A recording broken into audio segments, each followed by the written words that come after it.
Hello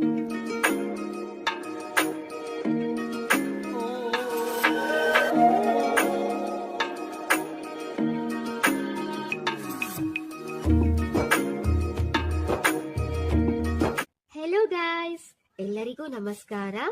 ನೀವೆಲ್ಲ ಹೇಗಿದ್ದೀರಾ? ನಾನು ಕೂಡ ಚೆನ್ನಾಗಿದ್ದೀನಿ. Welcome back to my HK world YouTube channel. ನಾವೆಲ್ಲರೂ ಆರಾಮಾಗಿದ್ದೀರಾ ಅಂತ ಭಾವಿಸ್ತಾ ಇಂದಿನ ವಿಡಿಯೋವನ್ನ ಸ್ಟಾರ್ಟ್ ಮಾಡೋಣ. ಹಾಗೆ ಈ ವಿಡಿಯೋನ ಸ್ಕಿಪ್ ಮಾಡದೆ ಕೊನೆವರೆಗೂ ನೋಡಿ. ತಮಗೆ ಈ ವಿಡಿಯೋ ಇಷ್ಟವಾದರೆ ಒಂದು ಲೈಕ್ ಮಾಡಿ, ಶೇರ್ ಮಾಡಿ, ಹಾಗೆ ಸಬ್ಸ್ಕ್ರೈಬ್ ಆಗೋದನ್ನ ಮಾತ್ರ ಮರಿಬೇಡಿ.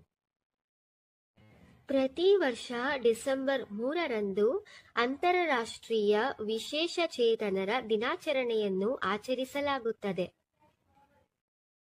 International day of persons with disability. ಸಾಮಾಜಿಕ ಪ್ರಗತಿಯನ್ನು ಹೆಚ್ಚಿಸಲು ಅಂಗವೈಕಲ್ಯ ಒಳಗೊಳ್ಳುವ ಸಮಾಜಗಳನ್ನು ಪೋಷಿಸುವುದು, ಇದು ಈ ವರ್ಷದ ಧ್ಯೇಯವಾಕ್ಯವಾಗಿದೆ. ಇದರ ಪ್ರಮುಖ ಉದ್ದೇಶವು ಹೇಗಿದೆ: ವಿಕಲಚೇತನರ ಹಕ್ಕುಗಳು, ಘನತೆ ಹಾಗೂ ಯೋಗಕ್ಷೇಮವನ್ನು ಉತ್ತೇಜಿಸುವುದು ಮತ್ತು ರಾಜಕೀಯ, ಸಾಮಾಜಿಕ, ಆರ್ಥಿಕ ವಿಷಯಗಳಲ್ಲಿಯೂ ಸಹ ಅಂಗವಿಕಲರು ಒಳಗೊಳ್ಳುವುದೇ ಇದರ ಪ್ರಮುಖ ಗುರಿಯಾಗಿದೆ. ಹಾಗೆ ಈ ಪ್ರಪಂಚದಲ್ಲಿ ಎಷ್ಟೋ ತರಹದ ಅಂಗವೈಕಲ್ಯತೆ ಉಳ್ಳವರು ಇದ್ದಾರೆ.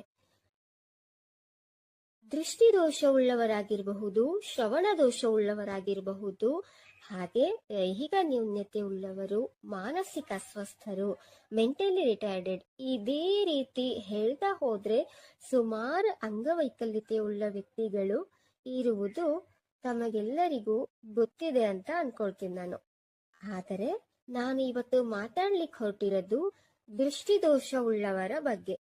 ದಿವ್ಯಾಂಗ ವ್ಯಕ್ತಿಗಳು ದಿನನಿತ್ಯ ಎದುರಿಸುತ್ತಿರುವ ಸವಾಲುಗಳು: ಸಂಚಾರ ಮತ್ತು ಓಡಾಟ, ನ್ಯಾವಿಗೇಷನ್ ಆ್ಯಂಡ್ ಮೊಬಿಲಿಟಿ, ಸಾರ್ವಜನಿಕ ಸಾರಿಗೆ, ಬಸ್ ಸಂಖ್ಯೆ, ಹಾಗೆ ನಿಲ್ದಾಣಗಳಲ್ಲಿ ಹಾಕಿರುವ ಸೂಚನಾ ಫಲಕಗಳನ್ನು ಓದಲು ಅಸಾಧ್ಯ, ಮೆಟ್ಟಿಲುಗಳನ್ನು ಏರುವುದು ಹಾಗೂ ಇಳಿಯುವುದು, ರಸ್ತೆಯಲ್ಲಿನ ಹೊಂಡಗಳು, ವಿಶೇಷವಾಗಿ ಪರಿಚಯವಿಲ್ಲದ ಸ್ಥಳಗಳಲ್ಲಿ ಓಡಾಡುವುದು ದೊಡ್ಡ ಸವಾಲಾಗಿದೆ.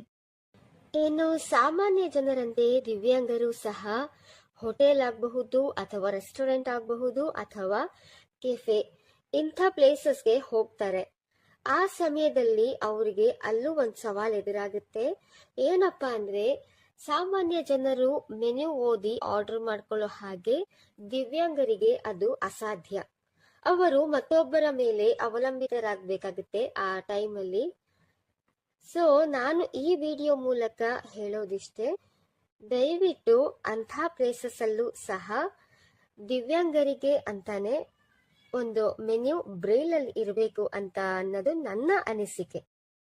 ಹಾಗೆ ಶಿಕ್ಷಣ ಮತ್ತು ಉದ್ಯೋಗ, ಎಜುಕೇಷನ್ ಆ್ಯಂಡ್ ಎಂಪ್ಲಾಯ್ಮೆಂಟ್, ಎಲ್ಲ ಶಾಲಾ ಕಾಲೇಜುಗಳಲ್ಲಿ ಶಿಕ್ಷಣ ಸಾಮಗ್ರಿ, ಬ್ರೈಲ್ ಮತ್ತು ತರಬೇತಿಯನ್ನು ಪಡೆದಿರುವಂತಹ ಸಿಬ್ಬಂದಿಗಳು ಇರುವುದಿಲ್ಲ. ಓದುವುದು ಮತ್ತು ಬರೆಯುವುದು, ಸಾಮಾನ್ಯ ಪುಸ್ತಕ, ಪತ್ರಿಕೆ ಅಥವಾ ಕಂಪ್ಯೂಟರ್ನ ಸ್ಕ್ರೀನ್ ಮೇಲೆ ಬರುವಂತಹ ಅಕ್ಷರಗಳನ್ನು ನಮಗೆ ಓದಲು ಆಗುವುದಿಲ್ಲ.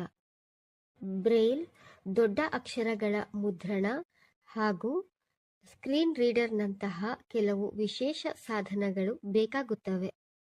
ಹೀಗೆ ಪ್ರತಿನಿತ್ಯ ದಿವ್ಯಾಂಗರಿಗೆ ಹಲವಾರು ಸವಾಲುಗಳು ಎದುರಾಗ್ತಾ ಇರುತ್ತವೆ. ಆದರೆ ಅದಕ್ಕೆ ಪರಿಹಾರನೂ ಇರುತ್ತೆ. ಅದನ್ನ ನಾವು ಯಾವ ರೀತಿ ಫೇಸ್ ಮಾಡ್ತೀವಿ ಅನ್ನೋದ್ರ ಮೇಲೆ ಅದು ನಿಂತಿರುತ್ತೆ. ಸೊ ನಮಗೆ ಅದಕ್ಕೆ ಪರಿಹಾರ ಗೊತ್ತಿದ್ರೆ ಖಂಡಿತ ನಾವು ಲೈಫನ್ನ ಲೀಡ್ ಮಾಡಬಹುದು.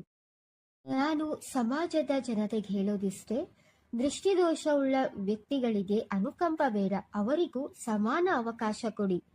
ಹಾಗೆ ದೃಷ್ಟಿದೋಷವುಳ್ಳ ವ್ಯಕ್ತಿಗಳು ತಮ್ಮ ಗಮನಕ್ಕೆ ಕಂಡು ಬಂದರೆ ದಯವಿಟ್ಟು ಅವರಿಗೆ ಯಾವ ರೀತಿ ಸಹಾಯ ಬೇಕೆಂದು ಕೇಳಿ ಇವಾಗ ರೋಡ್ ಕ್ರಾಸ್ ಮಾಡಿಸೋದಾಗಿರಬಹುದು, ಅಥವಾ ಬಸ್ ಹತ್ಸೋದಾಗಿರಬಹುದು, ಅಥವಾ ಆ, ಇದು ಯಾವ ಬಸ್ ಸ್ಟಾಪ್ ಅನ್ನೋ ವಿಚಾರದಲ್ಲಾಗಿರಬಹುದು, ದಯವಿಟ್ಟು ಇಂಥ ಸಣ್ಣ ಪುಟ್ಟ ವಿಚಾರದಲ್ಲಿ ಅವರಿಗೆ ಸಹಾಯ ಮಾಡಬೇಕೆಂದು ತಮ್ಮಲ್ಲಿ ಈ ವಿಡಿಯೋ ಮೂಲಕ ನಾನು ಕೇಳ್ಕೊತೀನಿ.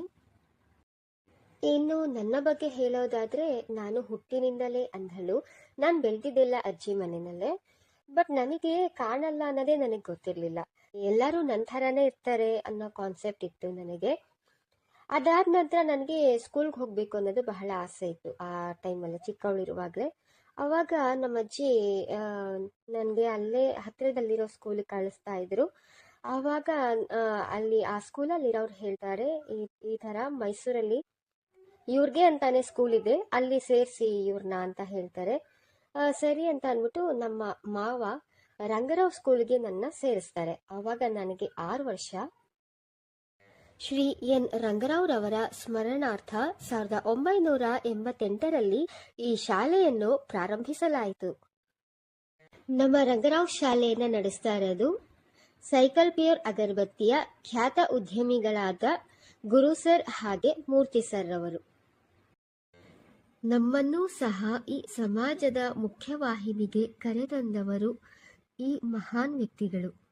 ಇವತ್ತು ನಾವು ಈ ಹಂತದಲ್ಲಿದ್ದೀವಿ, ಒಂದು ಉನ್ನತ ಸ್ಥಾನದಲ್ಲಿದ್ದೀವಿ ಅಂತ ಅಂದರೆ ಅದಕ್ಕೆ ಕಾರಣಕರ್ತರು ನಮ್ಮ ಗುರು ಸರ್ ಹಾಗೆ ಮೂರ್ತಿ ಸರ್. ಸೈಕಲ್ ಪ್ಯೂರ್ ಅಗರಬತ್ತಿಯು ಎಲ್ಲರ ಮನೆಯ ಪೂಜಾ ಕೊಠಡಿಯಲ್ಲಿ ಯಾವ ರೀತಿ ಬೆಳಕನ್ನು ನೀಡಿ ಸುಗಂಧವನ್ನು ಹರಡುತ್ತದೆಯೋ ಅದೇ ಥರ ಗುರು ಸರ್ ಅವರು ಎಷ್ಟೋ ಜನ ಅಂಧರ ಬಾಳಿಗೆ ಬೆಳಕಾಗಿದ್ದಾರೆ, ಹಾಗೆ ಅವರ ಜೀವನದಲ್ಲಿ ಬೆಳಕನ್ನು ನೀಡಿದ್ದಾರೆ ಅಂತ ನಾನು ಹೇಳಲಿಕ್ಕೆ ಇಷ್ಟಪಡ್ತೀನಿ ಈ ವಿಡಿಯೋ ಮುಖಾಂತರ. ಬ್ರೈಲನ್ನು ಕಂಡುಹಿಡಿದ ವ್ಯಕ್ತಿ ಲೂಯಿ ಬ್ರೈಲ್ ರವರು ಅಂಧರ ಬಾಳಿಗೆ ಬೆಳಕಾದ್ರೆ, ನಮ್ಮ ಗುರು ಸರ್ ಅವರು ರಂಗರಾವ್ ಸ್ಮಾರಕ ಅಂಧ ಹೆಣ್ಣು ಮಕ್ಕಳ ವಸತಿ ಶಾಲೆಯನ್ನು ಆರಂಭಿಸಿ ಎಷ್ಟೋ ಜನ ಅಂಧರ ಬಾಳಿಗೆ ಬೆಳಕಾಗಿದ್ದಾರೆ. ಸಮಾಜಕ್ಕೆ ಇವರ ಕೊಡುಗೆ ಅಪಾರ. ನನ್ನ ಈ ಏಳಿಗೆಗೆ ಕಾರಣರಾದಂತಹ ನಮ್ಮ ಗುರು ಸರ್ ಅವರಿಗೆ ನಾನು ಈ ವಿಡಿಯೋ ಮೂಲಕ ಥ್ಯಾಂಕ್ಸ್ ಹೇಳಲಿಕ್ಕೆ ಇಷ್ಟಪಡ್ತೀನಿ. Thank you sir, thank you so much.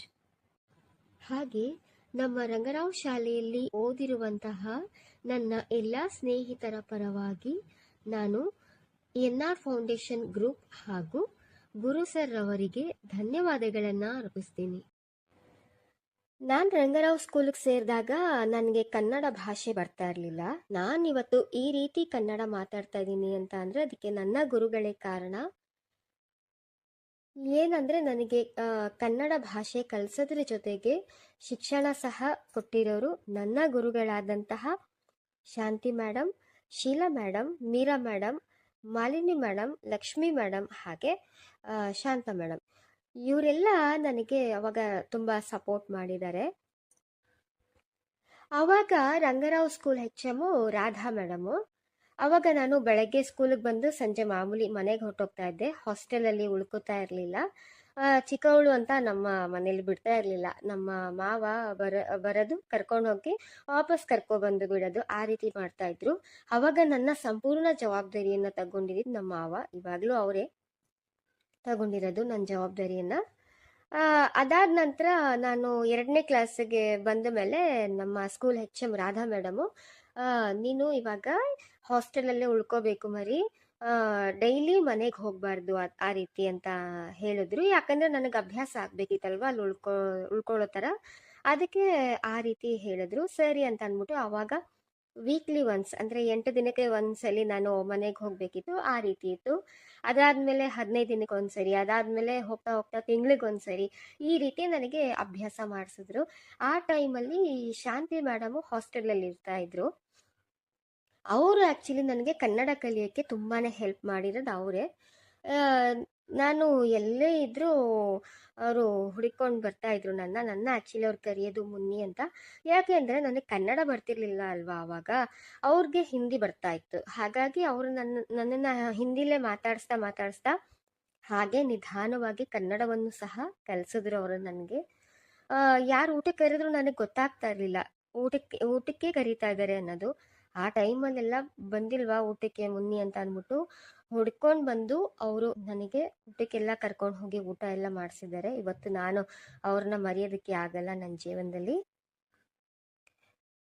ಇನ್ನು ಹೇಳಬೇಕು ಅಂತ ಅಂದರೆ ಅಲ್ಲಿ ಶಿಕ್ಷಣದ ಜೊತೆಗೆ ಕರಕುಶಲ ತರಬೇತಿ, ನೃತ್ಯ, ಸಂಗೀತ, ಹಾಗೆ ಜೀವನ ಕೌಶಲ್ಯಗಳು, ಮೊಬಿಲಿಟಿ ಆಗಿರಬಹುದು, ಅಡುಗೆ ವಿಚಾರ ಆಗಿರಬಹುದು, ಇದೆಲ್ಲ ನಮಗೆ ಇತ್ತು. ನಾವು ಇದನ್ನೆಲ್ಲ ಕಲ್ತಿದ್ದು ಪ್ರೈಮರಿ ಲೆವೆಲಲ್ಲೇ. ನಾನು ರಂಗರಾವ್ ಸ್ಕೂಲಲ್ಲಿರುವಾಗಲೇ ನನಗೆ ಅನ್ನಿಸ್ತಾ ಇತ್ತು, ನಾನು ಸಹ ಟೀಚರ್ ಆಗಬೇಕು, ನಾನು ಮಕ್ಳಿಗೆ ಪಾಠ ಮಾಡಬೇಕು ಅಂತ. ನಮ್ಮ ಶಾಂತಿ ಮೇಡಮ್ನ ನೋಡಿದಾಗೆಲ್ಲ ನಾನು ಅನ್ಕೋತಾ ಇದ್ದೆ, ನಾನು ಇವ್ರ ಥರನೇ ಕೆಲಸ ತಗೋಬೇಕು ಅಂತ. ಆ್ಯಕ್ಚುಲಿ ಅವರು ಸಹ ಬ್ಲೈಂಡ್. ನನಗೆ ಅವರೇ ಇನ್ಸ್ಪಿರೇಷನ್. ಅವ್ರನ್ನ ನೋಡಿದಾಗೆಲ್ಲ ಅನ್ಕೋತಾ ಇದ್ದೆ ನಾನು ಇವ್ರ ಥರನೇ ಕೆಲಸ ತಗೋಬೇಕು ಅಂತ. ಅವರ ಟೀಚಿಂಗ್ ಮೆಥಡ್ ಎಷ್ಟು ಚೆನ್ನಾಗಿದೆ ಗೊತ್ತಾ. ಸದ್ಯದಲ್ಲೇ ನಾನು ಅವರ ಪರ್ಮಿಷನ್ ತಗೊಂಡು ಅವ್ರದ್ದು ಒಂದು ವಿಡಿಯೋ ಮಾಡಿ ನಾನು ಯೂಟ್ಯೂಬಿಗೆ ಅಪ್ಲೋಡ್ ಮಾಡ್ತೀನಿ ನನ್ನ ಚಾನಲಲ್ಲಿ, ತಾವೆಲ್ಲರೂ ನೋಡಬಹುದು. ಎಂಥವ್ರಿಗೂ ಸಹ ಅವರು ಮಾಡೋ ಟೀಚಿಂಗು ತುಂಬಾ ಚೆನ್ನಾಗಿ ಅರ್ಥ ಆಗುತ್ತೆ. ಹಾಗೆ ಮಕ್ಕಳು ಸಹ ಖುಷಿಯಿಂದ ಅವರ ಕ್ಲಾಸಲ್ಲಿ ಇರ್ತಾರೆ. ತಾವೆಲ್ಲರೂ ಅದನ್ನು ನೋಡಬೇಕು ಅನ್ನೋದೇ ನನ್ನ ಆಸೆ. ನಾನು ಸದ್ಯದಲ್ಲೇ ಅಪ್ಲೋಡ್ ಮಾಡ್ತೀನಿ ವಿಡಿಯೋನ. ನಾವು ಬ್ರೈಲ್ ಲಿಪಿಯ ಮುಖಾಂತರ ಶಿಕ್ಷಣವನ್ನು ಕಲ್ತಿದ್ದು. ಈ ಬ್ರೈಲನ್ನು ಕಂಡುಹಿಡಿದ ವ್ಯಕ್ತಿ ಲೂಯಿ ಬ್ರೈಲ್ ರವರು. ಬ್ರೈಲ್ ಎನ್ನುವುದು ದಿವ್ಯಾಂಗ ವ್ಯಕ್ತಿಗಳು ಬರೆಯುವ ಹಾಗೂ ಬೆರಳಿನ ಸ್ಪರ್ಶದಿಂದ ಓದುವ ಒಂದು ಲಿಪಿ. ನನ್ನ ಗುರುಗಳು ನನಗೆ ಭಾಷೆ ಜೊತೆಗೆ ಶಿಕ್ಷಣವನ್ನು ಸಹ ಕೊಟ್ಟಿದ್ದಾರೆ. ನಿಜವಾಗ್ಲೂ ನಾನು ಅವರಿಗೆ ಯಾವಾಗಲೂ ಋಣಿಯಾಗಿರ್ತೀನಿ. ಹಾಗೆ ಈ ವಿಡಿಯೋ ಮೂಲಕ ಅವ್ರಿಗೆ ಥ್ಯಾಂಕ್ಸ್ ಹೇಳಲಿಕ್ಕೆ ಇಷ್ಟಪಡ್ತೀನಿ ನಾನು. ಯಾಕಂದರೆ ನಾವು ಏನೇ ಮಾಡಿದ್ರು ಅವರ ಶಿಕ್ಷಣ ಕೊಟ್ಟಿದ್ದಾರಲ್ವಾ, ಅದಕ್ಕೆ ಅದ್ರ ಋಣನ ನಾವು ತೀರಿಸಲಿಕ್ಕೆ ಆಗಲ್ಲ. ಆ ಥರ ನಮ್ಮ ಗುರುಗಳು ನಿಜವಾಗ್ಲೂ ನಮಗೆ ತೀಡಿ ಬುದ್ಧಿ ಹೇಳಿ ಆ ಟೈಮಲ್ಲಿ ಅವರು ಏನು ಒಂದು ಶಿಕ್ಷಣ ಕೊಟ್ಟರು ಅದು ನಮಗೆ ನಿಜವಾಗ್ಲೂ, ಆಮೇಲೆ ಬುದ್ಧಿವಾದದ ಮಾತುಗಳು ಅದೆಲ್ಲ ನಮಗೆ ಇವಾಗ ಹೆಲ್ಪ್ ಆಗ್ತಾ ಇದೆ. ಯಾಕಂದ್ರೆ ನಾವು 1 to 7th ಅಲ್ಲಿ ಓದಿದ್ದು ನಾನು. ಅಲ್ಲಿರುವಾಗ ನನಗೆ ಹೊರಗಿನ ಪ್ರಪಂಚ ಅಂದ್ರೆ ಏನು ಅಂತಾನೆ ಗೊತ್ತಿರಲಿಲ್ಲ. ಆ ರೀತಿ ನಾವು ಬೆಳೆದಿದ್ದು, ಏನೋ ಗೊತ್ತಾಗ್ತಿರ್ಲಿಲ್ಲ ನಮ್ಗೆ. ಯಾಕಂದ್ರೆ ನಮ್ಮ ಗುರುಗಳು ನಮ್ಮ ಮೇಲೆ ಅಷ್ಟೇ ಪ್ರೀತಿ ತೋರಿಸ್ತಿದ್ರು, ಅಷ್ಟೇ ವಿಶ್ವಾಸ ಇತ್ತು ನಮ್ಮ ಮೇಲೆ. ಹಾಗೆ ಅದೇ ರೀತಿ ಕಾಳಜಿಯಿಂದ ತುಂಬಾ ಕಾಳಜಿ ಮಾಡೋರು, ಕೇರ್ಫುಲ್ ಆಗಿ ನೋಡ್ಕೊಳ್ತಾ ಇದ್ರು ನಮ್ಮನ್ನ. ಶಿಕ್ಷಣ ಒಂದೇ ಅಲ್ಲ, ಅಲ್ಲಿ ಶಿಕ್ಷಣದ ಜೊತೆಗೆ ಪ್ರೀತಿ, ಕಾಳಜಿ ಇದೆಲ್ಲ ಇರ್ತಿತ್ತು. ಏನಂದ್ರೆ ನಾನು ಏನ್ ಹೇಳಕ್ ಇಷ್ಟಪಡ್ತೀನಿ ಅಂದ್ರೆ, ನಿಜವಾಗ್ಲೂ ನನ್ನ ಗುರುಗಳು ಮಾತೃ ಹೃದಯ ಇರೋರು. 1 to 7th ಮುಗಿದ ನಂತರ ನಾನು ಹೈಸ್ಕೂಲಿಗೆ ಜಾಯಿನ್ ಆಗ್ಬೇಕಿತ್ತಲ್ವಾ. ಸೊ ಬ್ಯಾಂಗ್ಳೂರ್ ದೀಪ ಅಕಾಡೆಮಿಗೆ ಜಾಯಿನ್ ಆಗಬೇಕು ಅಂತ ಅನ್ಕೊಂಡಿದ್ದೆ ನಾನು. ಯಾಕಂದ್ರೆ ಅಲ್ಲಿ ಟೀಚರ್ಸು ನಮ್ಮ ಮನೆವರೆಗೂ ಬಂದು ಹೇಳ್ಬಿಟ್ಟು ಹೋಗಿದ್ರು, ನಾವೇ ಬಂದು ಕರ್ಕೊಂಡು ಹೋಗ್ತೀವಿ ಅಂತ ಅಂದ್ಬಿಟ್ಟು. ಸರಿ, ಇನ್ನೇನು ಬರ್ತಾರಲ್ಲ, ನಾನು ಅಲ್ಲೇ ಜಾಯಿನ್ ಆಗ್ತೀನಿ ಅಂತ ಎಲ್ಲ ರೆಡಿ ಆಗ್ಬಿಟ್ಟಿದ್ದೆ. ಎಲ್ಲ ರೆಡಿ ಮಾಡಿದ್ರು, ನನ್ನ ಲಗೇಜ್ ಎಲ್ಲ ರೆಡಿ ಆಗಿತ್ತು. ಸರಿ, ಹೋಗೋ ದಿನ ಹೊರಟ್ವಿ. ಆಗ ನಮ್ಮ ಮಾವ ಒಂದ್ಸರಿ ನಮ್ಮ ರಾಧಾ ಮೇಡಮ್ ಫೋನ್ ಮಾಡ್ಬಿಡ್ತೀನಿ ಅಂತ ಅಂದ್ಬಿಟ್ಟು ಫೋನ್ ಮಾಡಿದ್ರು. ಅವಾಗ ರಾಧಾ ಮೇಡಮು ಇಲ್ಲ, ಅವಳನ್ನ ಇಲ್ಲೇ ಮೈಸೂರಲ್ಲೇ CSI ವಿಕ್ಟೋರಿಯಾದಲ್ಲಿ ಓದ್ಸೋಣ ಅಂತ ಹೇಳಿ ನನಗೆ ಆ ಶಾಲೆಗೆ ಅಡ್ಮಿಷನ್ ಮಾಡಿಸಿದ್ದೆ ಅವರು.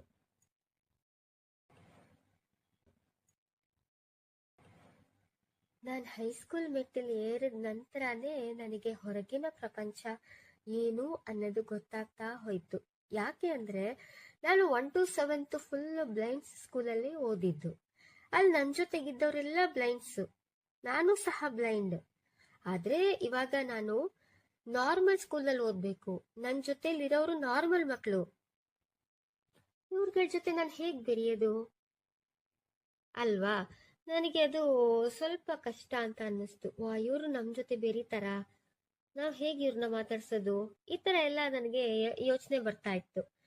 ಸರಿ, ನಮ್ಮ CSI ವಿಕ್ಟೋರಿಯಾ ಸ್ಕೂಲ್ HM ಅವಾಗ ಪ್ರೇಮಲತಾ ಮೇಡಮು, ಮತ್ತೆ ಆ ಸ್ಕೂಲ್ ಟೀಚರ್ ಬಂದು ಸುನೀತಾ ಮೇಡಮು. ಇವರಿಬ್ರು ಇಲ್ಲದೆ ಹೋಗಿದ್ರೆ ಖಂಡಿತ ನಾವು ಮೂವ್ ಆನ್ ಆಗ್ತಿರ್ಲಿಲ್ಲ ಅಂತ ನಾನು ಅನ್ಕೋತೀನಿ. ಯಾಕೆ ಅಂದರೆ ಅವರು ನಮಗೆ ತುಂಬ ಸಪೋರ್ಟಿವ್ ಆಗಿದ್ರು. ಒಂದು ಪಾಠ ಓದ್ಕೊಡೋದ್ರಲ್ಲಾಗಿರಬಹುದು ನಿಧಾನವಾಗಿ, ಹಾಗೆ ನೋಟ್ಸ್ ಬರ್ಸೋದಾಗಿರಬಹುದು, ಪ್ರತಿಯೊಂದು ನಮ್ಮ ಹೆಜ್ಜೆ ಹೆಜ್ಜೆಗೂ ಅವರು ಸಪೋರ್ಟಿವ್ ಆಗಿದ್ರು. ಅವಾಗ ನಾವಿಡೋ ಪ್ರತಿ ಹೆಜ್ಜೆಲೂ ಅವ್ರು ಸಪೋರ್ಟಿವ್ ಆಗಿದ್ರು. ಆ ಥರ ಅವರು ಹೆಲ್ಪ್ ಮಾಡಿದ್ದಕ್ಕೆ ನಾವು 8th 10th ಅಲ್ಲಿ ಓದಿದ್ವಿ. ಆ ಟೈಮಲ್ಲಿ ನಮಗೆ ಸ್ಕ್ರೈಬ್ ಅವಶ್ಯಕತೆ ಇತ್ತು. ಅಂದರೆ ನಮಗೆ ಒಬ್ಬರು ಎಕ್ಸಾಮ್ ಬರೀಬೇಕು. ನಾವು ಹೇಳೋದನ್ನ ಆನ್ಸರ್ನ ಅವ್ರು ಕ್ವಶನ್ ಓದ್ತಾರೆ, ನಾವು ಆನ್ಸರ್ ಹೇಳೋದನ್ನ ಅವರಲ್ಲಿ ಬರಿಬೇಕು. ಆ ಥರ ಸ್ಕ್ರೈಬ್ ಕೊರತೆ ನಮ್ಗೇನೂ ಆಗಲಿಲ್ಲ ಹೈಸ್ಕೂಲಲ್ಲಿ. ಯಾಕೆಂದರೆ ಎಲ್ಲವನ್ನ ನಮ್ಮ HM ಪ್ರೇಮಲತಾ ಮೇಡಮ್ ನೋಡ್ಕೋತಾ ಇದ್ರು. ಸೊ ಆ ಟೈಮಲ್ಲಿ ನಮಗೇನು ಅನ್ನಿಸ್ಲಿಲ್ಲ. SSLC ಮುಗಿದ ನಂತರ ನಾನು ಫಸ್ಟ್ PUಗೆ HD ಕೋಟೆ ಗೌರ್ಮೆಂಟ್ ಕಾಲೇಜಿಗೆ ಜಾಯ್ನ್ ಆಗ್ತೀನಿ.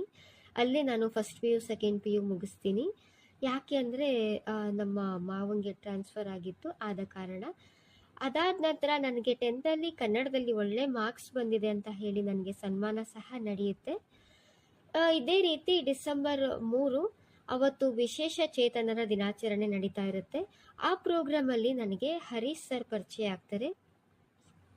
ಅವರು ನಮ್ಮ ರಂಗರಾವ್ ಸ್ಕೂಲ್ ಸೆಕ್ರೆಟ್ರಿ. ಅವರೇ ಬಂದು ಮಾತಾಡಿಸ್ತಾರೆ, ನೀವು ರಂಗರಾವ್ ಸ್ಕೂಲಲ್ಲಿ ಓದಿರೋದಲ್ವಾ ಅಂತ. ನಾನು ಹೌದು ಸರ್, ನಾನು ಅಲ್ಲೇ ಓದಿರೋದು ಅಂತ ಹೇಳ್ತೀನಿ. ಅದಾದ ನಂತರ ಅವ್ರ ಪರಿಚಯನೂ ಮಾಡ್ಕೋತಾರೆ.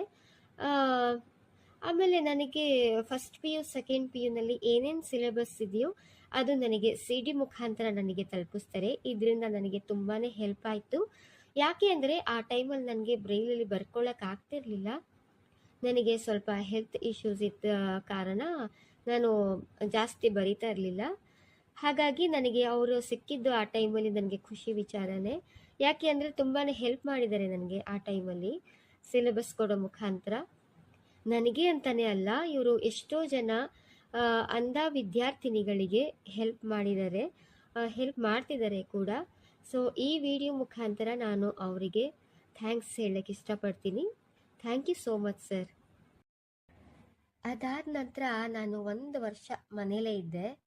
ಯಾಕಂದರೆ ನಮ್ಮಪ್ಪ ಎಕ್ಸ್ಪೈರ್ ಆದರು. ಆ ಟೈಮಲ್ಲಿ ನಾನು ಮನೇಲೇ ಇದ್ದೆ. ನನಗೇನು ಮುಂದಕ್ಕೆ ಕಂಟಿನ್ಯೂ ಮಾಡಬೇಕು ಅಂತ ಅನ್ನಿಸ್ಲಿಲ್ಲ ಸ್ಟಡೀಸ್ನ. ಸರಿ, ಅದಾದಮೇಲೆ ನಾನು ಮೈಸೂರು ತಿಲಕ್ ನಗರದಲ್ಲಿರುವಂತಹ D.Ed ಸೆಂಟ್ರಲ್ಲಿ ಸ್ಪೆಷಲ್ D.Edಗೆ ಜಾಯ್ನ್ ಆದೆ. ಅಲ್ಲಿ ಅಷ್ಟೇ ನನಗೆ ಲೆಕ್ಚರರ್ಸು ಅಂದರೆ ಮಂಜುನಾಥ್ ಸರು ಹಾಗೆ ಮಹಾದೇವ್ ನಾಯಕ್ ಸರು, ಅನ್ನಪೂರ್ಣ ಮೇಡಮು, ಇವರ ಸಹಾಯದಿಂದ ನಾನು D.Ed ಕಂಪ್ಲೀಟ್ ಮಾಡಿದೆ. ಆ ಟೈಮಲ್ಲಿ ನನಗೆ ಸೈಡ್ ಎಕ್ಸಾಮ್ಸ್ ತಗೋಬೇಕು ಅನ್ನೋದು ಯಾವ ಐಡಿಯಾನೂ ಇರಲಿಲ್ಲ. ಯಾಕೆ ಅಂದರೆ ಫಸ್ಟ್ ಆಫ್ ಆಲ್ ನನಗೆ ಸೈಡ್ ಎಕ್ಸಾಮ್ಸ್ ಬಗ್ಗೆ ಗೊತ್ತೇ ಇರಲಿಲ್ಲ. ಆವಾಗ ಅನ್ನಪೂರ್ಣ ಮೇಡಮು ಆ್ಯಕ್ಚುಲಿ ಅವ್ರು ನನಗೆ ಪ್ರೈಮರಿ ಸ್ಕೂಲ್ ಟೀಚರು ಸಹ ಹೌದು. ಇಲ್ಲಿ ನನಗೆ ಲೆಕ್ಚರರ್ ಅವರು ಹೇಳಿದ್ರು, ಈ ರೀತಿ ನೀನು ಸೆಕೆಂಡ್ PU ಬೇಸ್ ಮೇಲೆ ಸೈಡ್ ಎಕ್ಸಾಮ್ಸ್ ಕಾಲ್ಫರ್ ಆದಾಗ ಅಪ್ಲೈ ಮಾಡು ನೀನು ಅಂತ ಅಂದರು. ಅದ್ರ ಬಗ್ಗೆ ಸಂಪೂರ್ಣ ಮಾಹಿತಿ ಕೊಟ್ಟಿದ್ದೆ ಅವರು. ಸರಿ ಅಂತ ಅಂದ್ಬಿಟ್ಟು ಅವಾಗ KPTCL ಕಾಲ್ಫರ್ ಆಗಿತ್ತು. ನಾನು ಅಪ್ಲೈ ಮಾಡಿದೆ ಸೆಸ್ಕಾಮಲ್ಲಿ. ಸರಿ ಅಂತ ಅಂದ್ಬಿಟ್ಟು ಅವ್ರು ಹೇಳಿದಾರಲ್ಲ ಅಂತ ಅಂದ್ಬಿಟ್ಟು ಅಪ್ಲೈ ಮಾಡಿದೆ. ನಂದು ಫಸ್ಟ್ ಅಟೆಂಪ್ಟಲ್ಲೇ ಪಾಸ್ ಆದೆ ನಾನು. ಬಟ್ ನಾನು ಪಾಸ್ ಆಗ್ತೀನಿ ಅಂತ ನಾನು ಅಂದ್ಕೊಂಡಿರಲಿಲ್ಲ. ಹಾಗೆ ನಾನು ಎಕ್ಸಾಮ್ ಆದ ನಂತರ ರಿಸಲ್ಟ್ ಬಿಟ್ಟರು ಅದು ಸಹ ನೋಡಿರಲಿಲ್ಲ ನಾನು.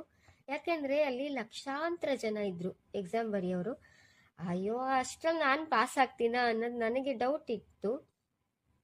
ಅಲ್ಲಿ ನನಗೆ ಡಿಪಾರ್ಟ್ಮೆಂಟ್ ಕಡೆಯಿಂದನೇ ಸ್ಕ್ರೈಬ್ ಕೊಟ್ಟಿದ್ರು, ಅಂದರೆ ಎಕ್ಸಾಮ್ ಬರೀತಾರಲ್ಲ ಅವರು.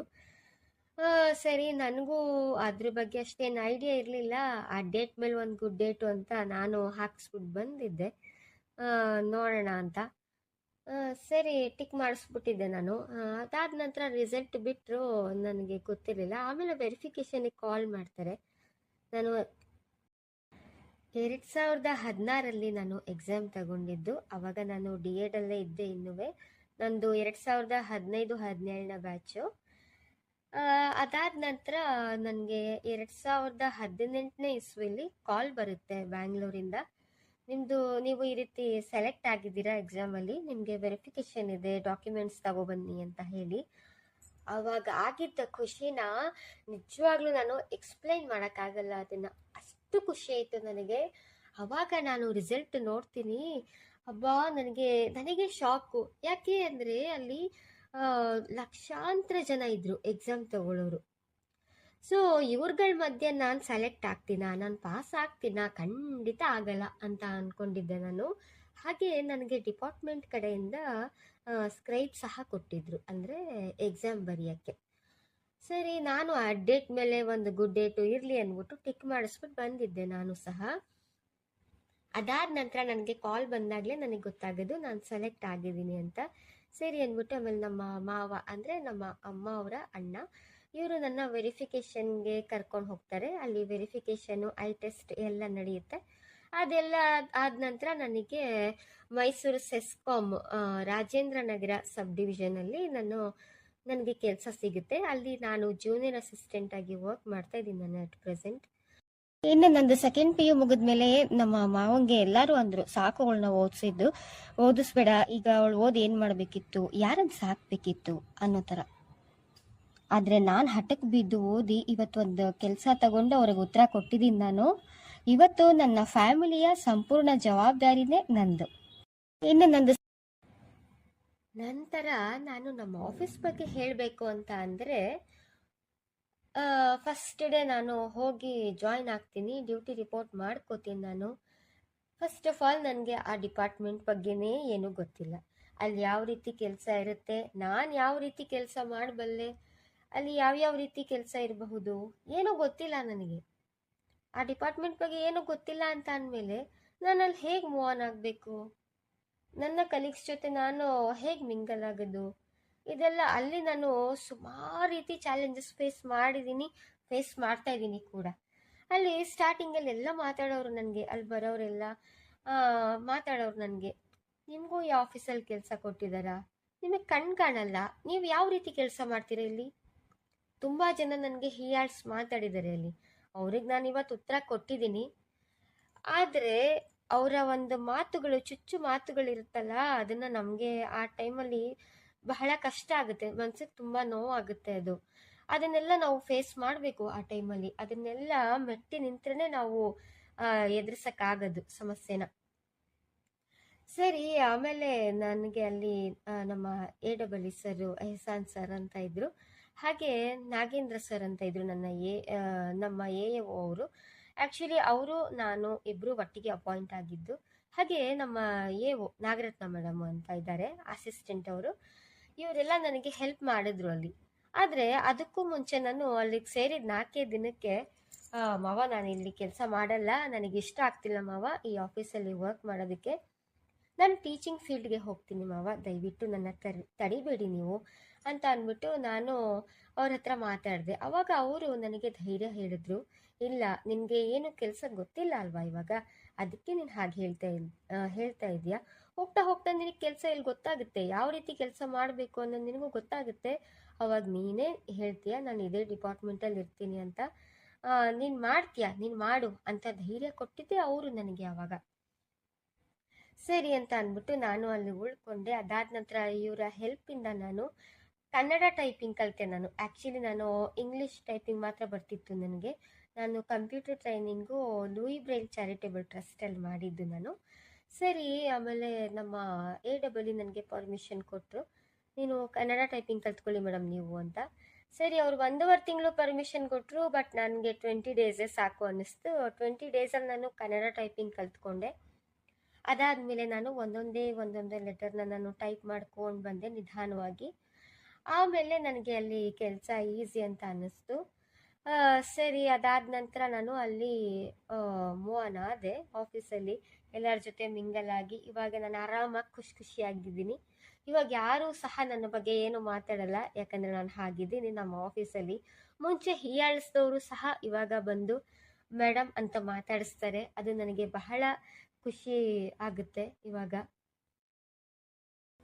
ನಾನು ಇಷ್ಟೆಲ್ಲ ಹೇಳಿದ ಮೇಲೆ ನಿಮಗೆ ಅನಿಸಿರುತ್ತೆ, ಕಾಣದೇ ಇರೋರು ಯಾವ ರೀತಿ ಮೊಬೈಲ್ ಯೂಸ್ ಮಾಡ್ತಾರೆ, ಇವ್ರು ಹೇಗೆ ಸಿಸ್ಟಮ್ ಆಪರೇಟ್ ಮಾಡ್ತಾರೆ, ಅಂದರೆ ಇವ್ರು ಕಾಣದೇ ಇಲ್ವಲ್ಲ ಅಂತ ಅಂದ್ಕೊಂಡಿರ್ತಾರೆ ತುಂಬ ಜನ. ಆದರೆ ನಾವು ಟಾಕ್ ಬ್ಯಾಕ್ನ ಮುಖಾಂತರ ಮೊಬೈಲ್ ಯೂಸ್ ಮಾಡ್ತೀವಿ, ನಮ್ಮ ಮೊಬೈಲಲ್ಲಿ ನಾವು ಒಂದು ಆ್ಯಪ್ ಓಪನ್ ಮಾಡಿದಾಗ ಅದು ಯಾವ ಆ್ಯಪ್ ಅಂತ ನಮಗೆ ಧ್ವನಿ ಮೂಲಕ ನಮ್ಮ ಟಾಕ್ ಬ್ಯಾಕ್ ಹೇಳುತ್ತೆ ನಮಗೆ. ಸೊ ಇವಾಗ ನಾನು ಯಾರಿಗಾರ ಮೆಸೇಜ್ ಕಳಿಸ್ತೀನಿ ಅಂತ ಅಂದ್ರೂ ನಾನು ಟೈಪ್ ಮಾಡೋ ಸಮಯದಲ್ಲಿ ನಾನು ಏನು ಟೈಪ್ ಮಾಡ್ತಿದ್ದೀನಿ ಅನ್ನೋದು ಸಹ ನನಗೆ ಧ್ವನಿ ಮೂಲಕ ಬರ್ತಾ ಇರುತ್ತೆ. ಹಾಗಾಗಿ ನಾವು ಮೊಬೈಲ್ ಯೂಸ್ ಮಾಡೋದು ನಮಗೇನು ಕಷ್ಟ ಅಂತ ಅನ್ಸಲ್ಲ. ನಾವು ಧ್ವನಿಯನ್ನ ಆಲಿಸ್ಬೇಕು ಅಷ್ಟೇ. ಸಿಸ್ಟಮ್ ಬಗ್ಗೆ ಹೇಳೋದಾದ್ರೆ ಸಿಸ್ಟಮಲ್ಲಿ ಒಂದು ಜಾಸ್ ಮತ್ತೊಂದು NVDA ಅಂತ ಸಾಫ್ಟ್ವೇರ್ಸ್ ಇದೆ. ಜಾಸ್ ಬಂದು ನಾವು ಇಂಗ್ಲಿಷ್ ಲೆಟರ್ಸ್ ಎಲ್ಲ ಟೈಪ್ ಮಾಡುವಾಗ ನಮಗೆ ಹೆಲ್ಪ್ ಮಾಡುತ್ತೆ. NVDA ನಾವು ಕನ್ನಡ ಲೆಟರ್ಸ್ ಟೈಪ್ ಮಾಡುವಾಗ ನಮಗೆ ಅದು ಹೆಲ್ಪ್ ಮಾಡುತ್ತೆ. ಅಂದರೆ ಉದಾಹರಣೆ, ಇವಾಗ ನಾನು ಇಂಗ್ಲಿಷ್ ಲೆಟರ್ ಟೈಪ್ ಮಾಡಬೇಕು, ನಾನು ಕೀಬೋರ್ಡಲ್ಲಿ ಎ ಅಂತ ಪ್ರೆಸ್ ಮಾಡಿದ್ರೆ ನನ್ನ ಜಾಸ್ ಸಹ ಎ ಅಂತ ಅದರಲ್ಲಿ ಧ್ವನಿ ಬರುತ್ತೆ. ಅದು ನಾನು ಏನು ಕೀ ಪ್ರೆಸ್ ಮಾಡ್ತೀನಿ ಅನ್ನೋದನ್ನ ಅಲ್ಲಿ ಹೇಳುತ್ತೆ ನಮಗೆ. ಸೊ NVDAಲೂ ಸಹ ಸೇಮ್, ಅಂದರೆ ಅದರಲ್ಲಿ ನಾವು ನುಡಿ ಕನ್ವರ್ಟ್ ಮಾಡ್ಕೊಂಡಿರ್ತೀವಲ್ವಾ. ಸೊ ಇವಾಗ ನಾನು ಎ ಕೀ ಪ್ರೆಸ್ ಮಾಡಿದ್ರೆ ಅಲ್ಲಿ ಅಂತ ಹೇಳುತ್ತೆ, ಅಷ್ಟೇ ವ್ಯತ್ಯಾಸ. ನಾವು ಈ ರೀತಿ ಮೊಬೈಲ್ ಆಗಿರಬಹುದು, ಸಿಸ್ಟಮ್ ಆಗಿರಬಹುದು ಆಪರೇಟ್ ಮಾಡಲಿಕ್ಕೆ ನಮಗೆ ಈಸಿ ಆಗಿದೆ ಅಂತ ನಾನು ಹೇಳ್ತೀನಿ. ನಮ್ಮ ರಂಗರಾವ್ ಸ್ಕೂಲಲ್ಲಿ ಓದಿರುವಂತಹ ಸ್ಟೂಡೆಂಟ್ಸ್ ಬೇರೆ ಬೇರೆ ಡಿಪಾರ್ಟ್ಮೆಂಟ್ಗಳಲ್ಲಿಯೂ ಸಹ ವರ್ಕ್ ಮಾಡ್ತಾ ಇದ್ದಾರೆ. ಅಂದರೆ SDA ಆಗಿರಬಹುದು, FDA ಆಗಿರಬಹುದು, ಹಾಗೆ ಟೀಚರ್ ಆಗಿದ್ದಾರೆ. ಇನ್ನು ಕೆಲವರು ಹೈಯರ್ ಸ್ಟಡೀಸ್ ಮಾಡ್ತಾ ಇದ್ದಾರೆ, ಮತ್ತೆ ಕೆಲವರು ಗೋಲ್ಡ್ ಮೆಡಲ್ ತಗೊಂಡಿದ್ದಾರೆ. ಈ ರೀತಿ ಅಲ್ಲಿ ಓದಿರೋ ಸ್ಟೂಡೆಂಟ್ಸ್ ಯಾರೂ ಸಹ ಸುಮ್ಮನೆ ಇಲ್ಲ, ಎಲ್ಲರೂ ಸಹ ಅಚೀವ್ ಮಾಡ್ತಾ ಇದ್ದಾರೆ ಅಂತ ಹೇಳಲಿಕ್ಕೆ ಇಷ್ಟಪಡ್ತೀನಿ ನಾನು. ಇವರು ನನ್ನ ಸ್ನೇಹಿತರು ಗಾಯತ್ರಿ ಮತ್ತು ರಾಣಿ. ಗಾಯತ್ರಿ ಅವರು ಗೋಲ್ಡ್ ಮೆಡಲಿಸ್ಟ್ ಅವರು, ಇನ್ನು ರಾಣಿ ಗೌರ್ಮೆಂಟ್ ಅಪಾಯಿಂಟ್ ಅವರು ಟೀಚರು. ಇವರು ಸಹ ನಮ್ಮ ರಂಗರಾವ್ ಸ್ಕೂಲಲ್ಲಿ ಓದಿರೋದು. ಈ ವಿಡಿಯೋವನ್ನ ಸಂಪೂರ್ಣವಾಗಿ ನೋಡಿರುವಂತಹ ನಿಮ್ಮೆಲ್ಲರಿಗೂ ನಾನು ಧನ್ಯವಾದ ಹೇಳ್ತೀನಿ. ಹಾಗೆ ನಿಮ್ಮ ಮನೇಲಾಗಿರಬಹುದು ಅಥವಾ ನಿಮ್ಮ ಮನೆ ಅಕ್ಕಪಕ್ಕದಲ್ಲಾಗಿರಬಹುದು ಅಥವಾ ನಿಮ್ಮ ಊರಲ್ಲೇ ಯಾರಾದರೂ ಈ ರೀತಿ ಕಾಣದೇ ಇರೋ ಮಕ್ಕಳಿದ್ರೆ ದಯವಿಟ್ಟು ಅವ್ರನ್ನ ಕರ್ಕೊಂಡು ಬಂದು ಮೈಸೂರಿನ ಮೇಟಗಳ್ಳಿಯಲ್ಲಿರುವಂತಹ ರಂಗರಾವ್ ಸ್ಕೂಲ್ಗೆ ಸೇರಿಸಿ ಅಂತ ನಾನು ಈ ವಿಡಿಯೋನ ಎಂಡ್ ಮಾಡ್ತಾ ಇದ್ದೀನಿ. ಫ್ರೆಂಡ್ಸ್, ದಯವಿಟ್ಟು ಈ ವಿಡಿಯೋ ನಿಮ್ಗೇನಾದರೂ ಇಷ್ಟ ಆಗಿದ್ರೆ ದಯವಿಟ್ಟು ಒಂದು ಲೈಕ್ ಕೊಟ್ಟು ಶೇರ್ ಮಾಡಿ, ಹಾಗೆ ಸಬ್ಸ್ಕ್ರೈಬ್ ಆಗೋದನ್ನು ಮಾತ್ರ ಮರಿಬೇಡಿ friends. Thank you for watching the video. Bye.